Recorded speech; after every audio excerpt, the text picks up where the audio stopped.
Hello and welcome back to the couch. We saved you a seat. My name is Luke, and this is William. and we're gonna be checking out the trailer for Highest to Lowest. This is Okay. Denzel Washington, Spike Lee. I'm gonna go on a limb and say it's gonna be a little gritty. What do you think? Spike Lee joints always a little gritty. He and Denzel make amazing movies. Yep. I've been watching a lot of stuff from Denzel recently, outside of acting, and it's just Oh, really amazing to hear him talk. So I'm excited to see what this man can do because the last thing I saw him in was Eraser 3. So erase Equalizer. equal. Equalizer 3. Okay. So I'm excited to see him in like a production drama. Like let's see what he's got. Yeah. And A24 Apple TV. Oh, okay. Yeah. So All we're just right. gonna turn it on, and we'll catch you on the other side. Here we go. There's more to One. life than just making money. It's integrity. There's what you stand for. It's what you actually believe. Yep. Game. Inside Okay, Man Inside for Man. sure. Do you believe you'll be successful? Okay. A new The hard joint. times will come from the good times. The hard times will come from success. The hard times will come from the All right, about the music industry. We like this.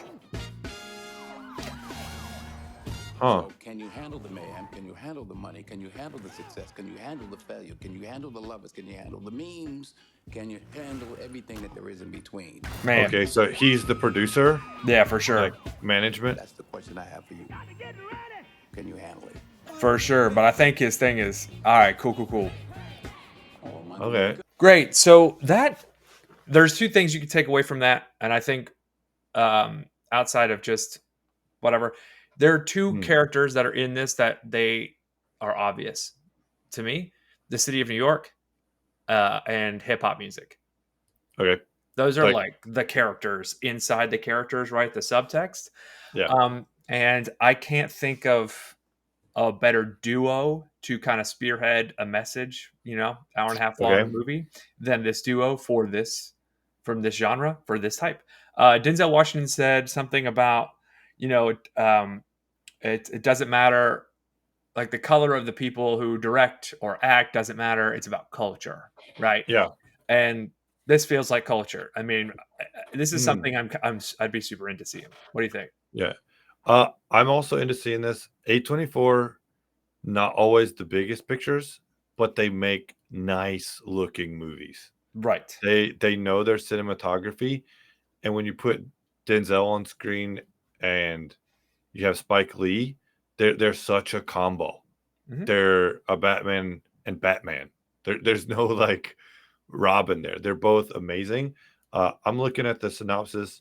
Do you mind if I read it real quick? Yeah, I get it. When a Titan music mogul, Denzel Washington, widely known as having the best ears in the business, is targeted with a ransom plot. He is jammed up in a life or death moral dilemma. Brothers Denzel Washington and Spike Lee reunite for the fifth in their long working relationship for a reinterpretation of a great filmmaker Akira Kurosawa's crime thriller High and Low, now played out on the main streets of modern day New York City. So we got a Japanese influence remake in an African American struggle in New York City Set in modern time. in modern day with modern music. I'm looking at the list here.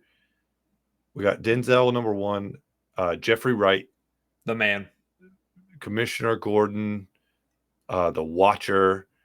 I can't remember his name in the show on HBO. Yeah. He's in Hunger Games too. Amazing, He's in second Hunger Games also. Yeah. just amazing. It says here ASAP Rocky's in this, so they have some real music talent, some basketball players. Yep. Uh, Well, looks amazing. Looks amazing. I will be interested to see how much this plays out for awards contention. Uh, we already have Sinners out this year. It says it's an Apple TV, but is it getting a theatrical release? let's see.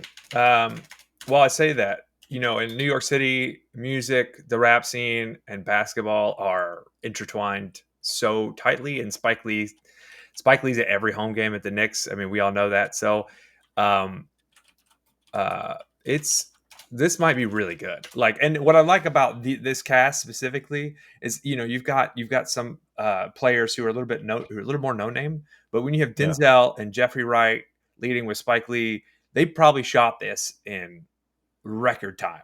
Like, they're not taking a ton of cuts. Oh, yeah. Like I said, I mentioned seeing something, and it was really amazing. Is just how much Denzel's like lifts up the other African American actors Hmm. and the other minority actors, as well as white actors, like interacting with them on stage and like in the film. And I think it was Terry Crews who was like in Training Day, and that's where he moved from like a background nobody former football player into a character, Right. and it was because of Denzel. And it's just like, Though there's Denzel and there's maybe a handful of other actresses also, that when they're on set, you don't want to screw up. You want to be the best that you can possibly be because they're there, and it's because you know the kind of time that they dedicated to it out off the yeah, stage, off the screen. They dedicate their entire lives to it. yeah, They're exemplary at their position, and yeah, so if you include Jeffrey Wright and you include Spike Lee on top of that, I mean, yeah, this movie might be awesome, like really, really cool. yeah.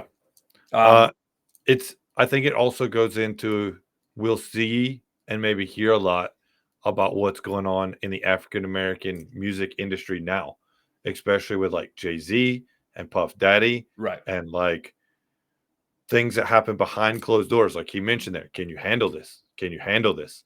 Can you handle this? Can you handle this? And it's like we keep seeing people today that are in horrible situations, right. and other people who couldn't handle it and the struggles that gave them. So I'm excited. This looks amazing. I don't see a release date for theaters. Yeah, I got you. So it's going to Cannes here in 2 weeks at the Cannes Film Festival, and then it's got a U.S. theatrical release August 22nd. All right, all right, all right, all right. So, So like I said, I mean, a small plug. I just listened to an interview with Pat McAfee and LeBron James, and LeBron okay, James was talking about his situation. He's famous at 15. How is and his whole moniker was how to not mess this up. yeah, And so, for the most part, LeBron James doesn't have a scratch on his resume for the most part. I'm sure there's some yeah, inside baseball stuff we don't know, and I say we yeah, like the population doesn't know, yeah, but I mean, this is about that kind of situation. Like, do you know how to handle being somebody, right? yeah, I can't wait to see it, and it being based on some Japanese content. Super into that because I love Japanese content. yeah. We've covered a lot of stuff. We even did the 11 Rebels, which is a remake of another thing on a trailer here, but a movie that's already come out. But Right. um, looks good. So here's the question to you guys as I pose it to Luke now: is this a coucher or is this a theater? Yeah, it's a theater for me for sure. I think if I had the opportunity, I would go see this in the theater. I'm not sure it's going to show here in Japan, uh, but I think this is one of those movies you got to check out. Like it's important. Right. So um, it will be a theater for me if I could, but probably a coucher. Uh, we're looking at getting Apple TV so that we can do some other reactions. So who knows in the future? But we appreciate you guys being here. Let us know down in the comments. Are you excited to see this? Will you see it in the theater or will you check it out on the couch? Until next time, we'll save you a seat. You don't need to call fives. Everybody's welcome. You're safe right there. No dibs. And so until then, peace.